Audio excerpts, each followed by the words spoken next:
హ్మ్. అయితే ఇప్పుడు అమెరికా, రష్యానేమో ఒక పక్క పోటీ పడుతున్నటువంటి పరిస్థితి ఉంది. ఇక అమెరికాని అగ్రస్థానంలో నిలబెడతా అంటున్నారు మన ట్రంప్. ఎలా ఉండబోతుందంటారు అక్కడ? అంటే ఏం యుద్ధాలు చేస్తారు?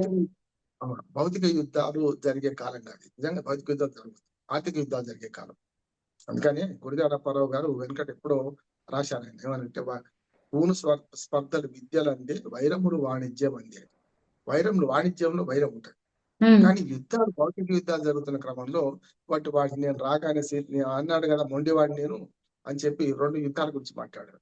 హ్మ్. అటు హమాస్ అంటే మనకి ఏదైతే ఇజ్రాయెల్ హమాస్ మధ్య యుద్ధం జరుగుతుందో దాని మీద హమాస్ అనే తీవ్రవాద సంస్థలు బెదిరించారు కూడా, నరకం చూస్తారు మీరు కనుక యుద్ధం కొనసాగిస్తే అని చెప్పి వాళ్ళు కొంత మెత్తబట్టేట్టు చేశారు. ఇప్పుడు ఇజ్రాయెల్ నుంచి ఎవరైతే నెతన్యాహు ఉందో నెతన్యాహు కూడా ఒక వార్నింగ్ ఇచ్చారు, మీరు ఇట్లా యుద్ధం ఎన్ని రోజులు చేసుకుంటూ పోతారు, లాభం లేదు అని. వాళ్ళకు కూడా యుద్ధం చేసి అలసిపోయిందమ్మా, 15 ఏళ్ళు అయింది, 15 నెలలు అయింది. కనుక వాళ్ళని ఎట్లా ఎవరైనా ఒక మధ్యవర్తి రావాలని వాళ్ళు కూడా చూస్తున్నారు. కనుక ఇప్పుడు ఏంటంటే డిప్లొమాట్ కాదు కనుక ఉన్నట్టు మాట్లాడేవాడు ట్రంప్ కనుక ఆయన ఏమంటున్నాడు, యుద్ధాన్ని ఒక రకంగా ఒప్పించాడు. ఏమనంటే ఒకవేళ మీరు యుద్ధ విరమణకు శాంతి ఒప్పందానికి ఒప్పకపోతే హమాస్ అనే తీవ్రవాద సంస్థ అది మిమ్మల్ని మొత్తం కృషి చేస్తామంటారు. అమెరికా తలుచుకుంటే నిమిషాల పని, మహా రోజుల పని. అట్లాగే ఇజ్రాయెల్ కూడా చాలా శక్తివంతమైన దేశం, చాలా వ్యూహాత్మకంగా. ఇప్పుడు ఇజ్రాయెల్ టెక్నాలజీ అంటాం కదా మనం, డ్రోన్ టెక్నాలజీ అవన్నీ ఇక్కడ మనకి ఇజ్రాయెల్ టెక్నాలజీ తెచ్చుకుంటాం మనం ఇక్కడికి. అటువంటిది ఇజ్రాయెల్ టెక్నాలజీతోని ఫోన్ ట్యాపింగ్ ఇవన్నీ చూస్తున్నాం మనం. కనుక ఈ టెక్నాలజీలో చాలా పెద్దది, కానీ అమెరికా ముందు చాలా చిన్నది. కుప్పిగంతులు వేయలేదు, హనుమంతుడు ముందు కుప్పిగంతులు వేయలేదు కనుక ఇజ్రాయెల్ నెతన్యాహు కూడా వింటాడు. కనుక ఆ యుద్ధం శాంతి ఒప్పందం కుదిరింది. ఎప్పుడో జో బైడెన్ ఉన్నప్పుడు నిబంధనలే మొన్నటి దాకా ఉన్నాయి. ఇప్పటిదాకా కుదిరిన ఒప్పందాన్ని మళ్ళీ సరైన విధంగా అంటే 1 year కింద ఆగిపోయిన ఒప్పందాన్ని ఆయన రాగానే కుదిరించుకున్నాడు. ఇప్పుడు ఆ గొప్ప నాది అంటున్నాడు. ఈ యుద్ధాలు ఆపుతా అంటే రష్యా ఉక్రెయిన్ యుద్ధం కూడా ఆపుతా అంటున్నారు. అవకాశాలు ఎక్కువ ఉన్నాయని నేను అంటున్నాను. ఎందుకంటే వాళ్ళు కూడా 3.5 ఏళ్ళు సుమారు 4 ఏళ్ళు అవుతుంది వాళ్ళు యుద్ధం మొదలుపెట్టి 2021లో. కనుక వాళ్ళు కూడా అలసిపోయినారు. యుద్ధం ఎప్పుడు కూడా విధ్వంసానికి దారితీస్తుంది కదా. లక్షలాది మంది ప్రాణాలు పోతున్నాయి, లక్షలాది కోట్ల రూపాయలు ఆస్తులు నష్టం అవుతున్నాయి. ఉదాహరణకు గాజా స్ట్రిప్ లో 4.5 లక్షల నుంచి 5 లక్షల కోట్ల రూపాయలు పెడితే తప్ప చిన్న గాజా స్ట్రిప్ ఎంత అంటే చాలా చిన్నది, మన దగ్గర ఒక జిల్లాతో సమానం. అటువంటిది ఒక 5 లక్షల కోట్ల రూపాయలు పెడితే కూడా ఇవాళ పునర్నిర్మాణం సాధ్యం కాదు. అది 10 నుంచి 15 ఏళ్ళు పడుతుంటున్నారు. కనుక రష్యా ఉక్రెయిన్ యుద్ధంలో కూడా ఉక్రెయిన్ తీవ్రవాద సంస్థ, తీవ్రవాద దేశం వరకు చెప్పాలంటే అంటే వాళ్ళు ఏం చేస్తున్నారంటే వాళ్ళ ఆలోచన వాళ్ళకు ఉన్నాయి, కాదట్లే హమాస్ లాగా కాదు. కానీ ఉక్రెయిన్ అనేది ఆ సోవియట్ రష్యా నుంచి విడిపోయిన దేశం. గతంలో USSR, United states of Soviet Russia నుంచి విడిపోయి 14 దేశాలు అదొకటి. వాళ్ళ భాష పరంగా ఒకటే విడిపోయిండ్రు.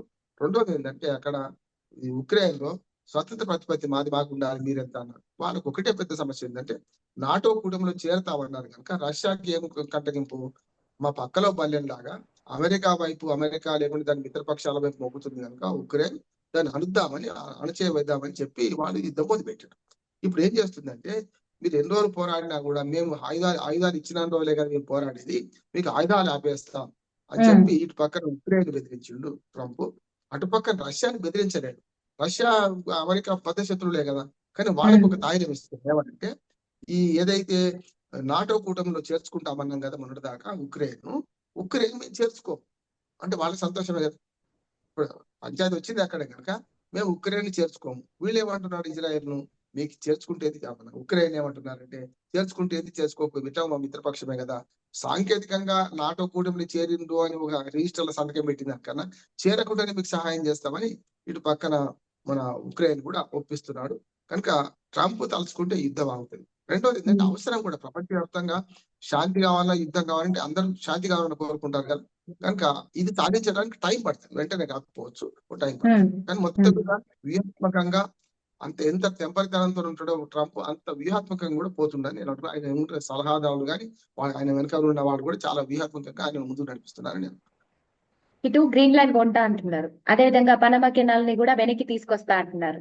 ఇటు యుక్రెయిన్ రష్యా యుద్ధాన్ని ఆపుతా అంటున్నారు. ఇవన్నీ ఒక సవాల్గా చూడొచ్చా? అంటే ఎట్లా ఇవన్నీ చేయగలుగుతారంటారా? ఏం చేయబోతున్నారు? కొన్నిసార్లు ఆయన మాట్లాడింది పిట్టలతో అంటాం కదా, మనం తుపాకి రాముడు అంటాం తెలంగాణలో, పిట్టలతో అంటాం కదా, అట్లా ఉంటాయి కొన్ని మాటలు. కానీ దాని వెనుక కొన్ని అర్థాలు ఉన్నాయి, కాదంటలేదు. కానీ అంత తొందరగా సాధ్యం కాదు. ఉదాహరణకు అమెరికా సంయుక్త రాష్ట్రాలు 50 ఉన్నాయి. ఇప్పుడు మీరన్న 3 దేశాలు తీసుకున్నాం. మొట్టమొదటిది మనకి ఏదైతే కెనడా ఉంది, కెనడా ఉమ్, భూభాగం చూస్తే చాలా పెద్దది. ఇప్పుడు అమెరికా మొత్తం ఉత్తర అమెరికా చూసుకుంటే కింద మెక్సికో, పైన కెనడా, మధ్యన అమెరికా ఉంటది. సన్న ఉమ్, పెద్ద గీత, చక్కగా గీత గీసినట్టే ఉంటది. కెనడాకును అమెరికా సరిహద్దు చూస్తే ఒక గీత, చక్కటి గీత గీసేస్తుంది, లాంబర్ రేఖ గీసినట్టు ఉంటది. కానీ అక్కడ పైన కెనడా దేశంలో ఆర్థిక వ్యవస్థను దాని ఆదుకుంటుంది అమెరికా. సైన్యం కూడా పెద్దగా దానికి లేదు. కెనడా మీద ఎవరైనా దాడి చేయాలంటే రేపు అమెరికా అడ్డం వస్తుందని భయంతో దాడి చేస్తలేదు. లేకుంటే కెనడా మీద ఇప్పటికే దాడులు జరిగేవి.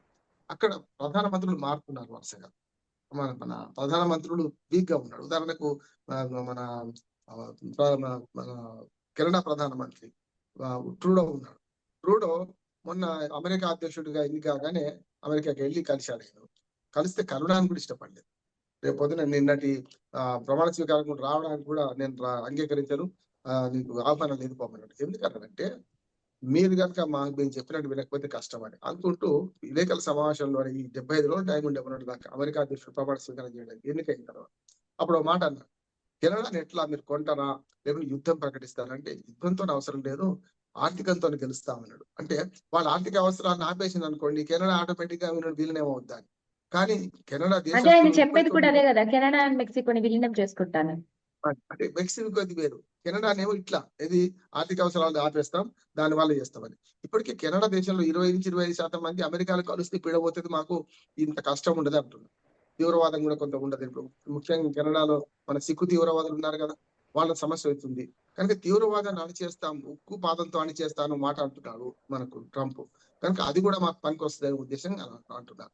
రెండోది మరన్న మెక్సికో విషయంలో కూడా మెక్సికో నుంచి అక్రమ వలస వస్తుండే. ఇప్పుడు మెక్సికో చాలా పేద దేశం. ఒక రకంగా చెప్పాలంటే అమెరికా అటుపైన కింద, అంటే దీపం కింద చీకటి లాగా ఇటుపక్క అటుపక్క పేద దేశాల వరకు చెప్పాలంటే కెనడా బాగా అమెరికా లాంటి రిచెస్ట్ కంట్రీ కాదు. కానీ కెనడాలో చాలా మంది మన వాళ్ళు బతుకుతున్నారు. ఇక్కడి నుంచి వెళ్ళిన వాళ్ళు చాలా మంది అమెరికాకు అవకాశం లేకపోతే దొరకకపోతే కెనడా వెళ్ళి ఉంటున్నారు. అందుకని మన దగ్గర సిక్కులు చాలా మంది ఆస్ట్రేలియా కెనడాకి వెళ్ళి ఉంటున్నారు. కనుక మెక్సికోది వేరే సమస్య. మెక్సికో పేదరికంతో ఏమైందంటే బార్డర్ దాటేసి మాదక ద్రవ్యాలు, తీవ్రవాదము, గన్ కల్చర్ ఇవన్నీ మెక్సికో నుంచి వస్తున్నాయి. కనుక దాన్ని అరికట్టాలంటే మెక్సికోను కూడా కలిపేసుకుంటూ పోలే అవసరం ఏమున్నది అని అంటున్నారు. కానీ ఈ రెండింటిని కలిపేసుకుంటే 50 రాష్ట్రాల్లో ఉన్న అమెరికా ఆదాయం వల్ల సగభాగం ఈ 2 దేశాలకే పెట్టాల్సి వస్తుంది. ఈ 2 దేశాలకు ఒకటి, మీరు అన్న ఇంకొక మాట చెప్పారు, గ్రీన్లాండ్ కొంటాను. అది అసాధ్యమేం కాదు, కానీ గ్రీన్లాండ్ కొనడం అనేది సాధ్యం, ఎందుకంటే అది స్వతంత్ర దేశంగా ఉంటుంది. కానీ డెన్మార్క్ ఆధీనంలో ఉంది. ఇప్పుడు అది సైనిక పరంగానేమో డెన్మార్క్ ఆధీనంలో ఉన్నది. రక్షణ పరంగా చూసుకుంటే కొన్నిసార్లు అమెరికా మన వ్యూహాత్మకంగా చూసుకుంటే అటు రష్యాకు దగ్గరగా ఇతర మన అటు పక్కన యుద్ధం చేయడానికి వీలుగా అక్కడ యుద్ధ స్థావరాలను కూడా, అంటే ఆయుధ స్థావరాలను కూడా మనకు గ్రీన్లాండ్ పెట్టుకున్నది. గ్రీన్లాండ్ లో మనుషులు లేరు, 57,000 మంది లేరంటే అస్సలు లేక ఏం కాదు, కానీ అంత మంచు కంటే 57,000 మంది జనాభా ఉంటారు అక్కడ. వాళ్ళకు పెద్ద ఆసక్తి ఉండదు. కానీ అది కొంటారా అనడానికి, గ్రీన్లాండ్ కొనాలంటే ఎవరు డబ్బులు చెల్లించాలి? డెన్మార్క్ ఆధీనంలో ఉంది కనుక, స్వతంత్ర దేశం ప్రకటించుకున్న డెన్మార్క్ ఆధీనంలో ఉంది కనుక డబ్బులు ఇవ్వాలి. కానీ ఈ 3 ఇప్పుడంతా సాధ్యం కాకపోవచ్చు వెంటనే. ఒకటి మాత్రం సాధ్యమైతే నేను అనుకుంటున్నాను, ఏంటంటే పనామా కాలు. పనామా కాలు ఎప్పుడో దాదాపు 150 ఏళ్ల క్రితం, 300 ఏళ్ల క్రితమే దాన్ని తవ్వారు. అది తవ్వడానికి రకరకాల దేశాలు ప్రయత్నం చేస్తుంది. చివరికి దాని మీద పెట్టుబడి పెట్టింది అమెరికా పెట్టుబడి పెట్టి ఇప్పుడు ఆ రెండు ఖండాల మధ్య, దక్షిణ అమెరికా ఉత్తర అమెరికా ఖండాల మధ్య నుంచి బయటకు పోవడానికి, అది లేకపోతే చుట్టూ తిరిగిపోవాల్సి వస్తుంది. ఓడలకు దాదాపు 2 నెలలు 80 రోజులు ఎక్కువ పట్టింది కాలం.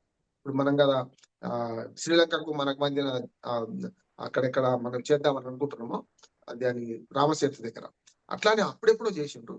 అది చేసిన దాన్ని అమెరికా ఆధీనంలో ఉన్నదాన్ని అప్పుడెప్పుడో అమెరికా ఆధీనంలో ఉన్నదానికి జిమ్మీ కార్టర్ అప్పుడు మన పనామా దేశానికి అప్పచెప్పేసి తీసుకోమన్నాడు మీరు.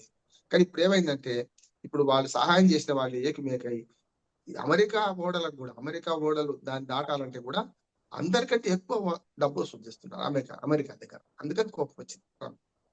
దాంతో పాటు పనామా మెయింటెనెన్స్ కొంత చైనాకి అప్పచెప్తున్నారు. దాంతో శత్రు మిత్రుడు ఎట్లా అంటారు, కానీ శత్రువు అవుతారు కదా. కానీ ఇప్పుడు ఏమైందంటే శత్రువు అయింది కనుక పనామా చైనాను ఆహ్వానిస్తుంది కనుక, మీరు చైనా ఓడల కంటే మా దగ్గర ఎక్కువ దింపుడు తీసుకుంటున్నారు కనుక మేము దాన్ని వెనక్కి తీసుకుంటామన్నారు. జిమ్మీ కార్టర్ మన ప్రైమ్ మినిస్టర్, మన అధ్యక్షుడిగా ఉన్నప్పుడు అప్పచెప్పింది కనుక మేము వెనక్కి తీసుకుంటామన్నారు. ఇది కూడా కొంచెం వివాదాస్పదంగా మారుతుంది. కానీ ఈ 4 ఇప్పుడంతలో అమలు కావు. ఈ 4 ఏళ్ల ఉమ్. పరిపాలన కాలంలో ఆయన ఏం చేస్తారో వేచి చూడాలి.